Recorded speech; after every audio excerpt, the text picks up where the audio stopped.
Nahuli kampo ang pagnanakaw ng bag sa isang kainan sa University Belt. Babala po ng mga otoridad sa estudyante iba yung pag-iingat lalo na't posibleng nagpapanggap na kapwa nila mag-aaral ang ilang kawatan. Balita natin ni Arnold Clavio.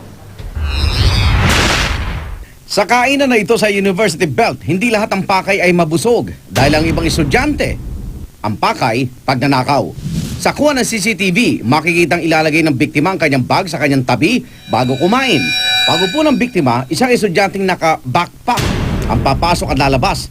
Susundan naman ng dalawa pang estudyante na papasok din. Ang isa sa kanila, lalabas at tila nagmamasid. Muli magsasama-sama ang tatlo at pipilang ng animoy o order. Magsesenyasa ng mga suspect at lilingon-lingon at nang makachempon sa daloy ng tao, bahagyang tutungo sa isang estudyante para magnakaw at aalis ng kalmado ang tatlong suspect. Halos 2 minuto lang ang pagitan nang mapagtanto ng biktima na nawawala ang kanyang bag. Sa tagal ng kumakain ni Jay dito, hindi niya raw akalain na siya ay masasalisihan. Kasi lunch break, maraming kumakain ng mga estudyante. So natural lang po sa mga ganong restaurant na masyadong busy. Nag-enjoy na ako sa pagkain ko. Ayun, mga about 2 minutes noon, biglang nawala yung bag ko. Kasi mabilis na rin po yung pangyayari. Kasi medyo madami din pong mga tao sa likodan ko.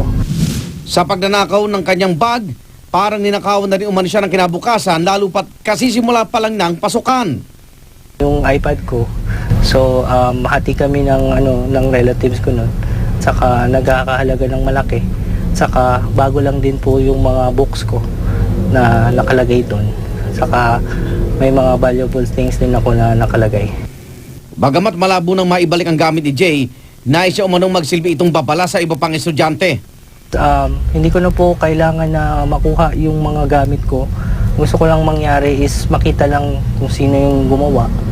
So, kung makita lang yung mga mukha nila, at least maging aware din ng mga citizen. Ayon sa Police Station 4 ng Sampaloc, Maynila, bukod sa modus na pananalisi, maaaring nagpapanggap din daw umanong estudyante ang mga suspect.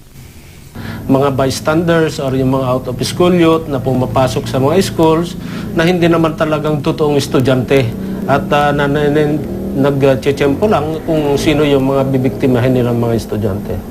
At dahil nga sa kuha ng CCTV, susubukan ng mga pulis na mahuli ito. Ipapaskill namin sa mga business establishments, lalo yung mga restaurant, kainan sa along University Belt area, kasama na rin yung school campuses. Sakaling mahuli, maaaring kasuhan ng robbery or theft ang mga salarin. Sa huling payo ng otoridad, baging alisto sa lahat ng oras para makaiwas sa mga ganitong klase ng modus. Ako naman Arnold Clavio, GMA News.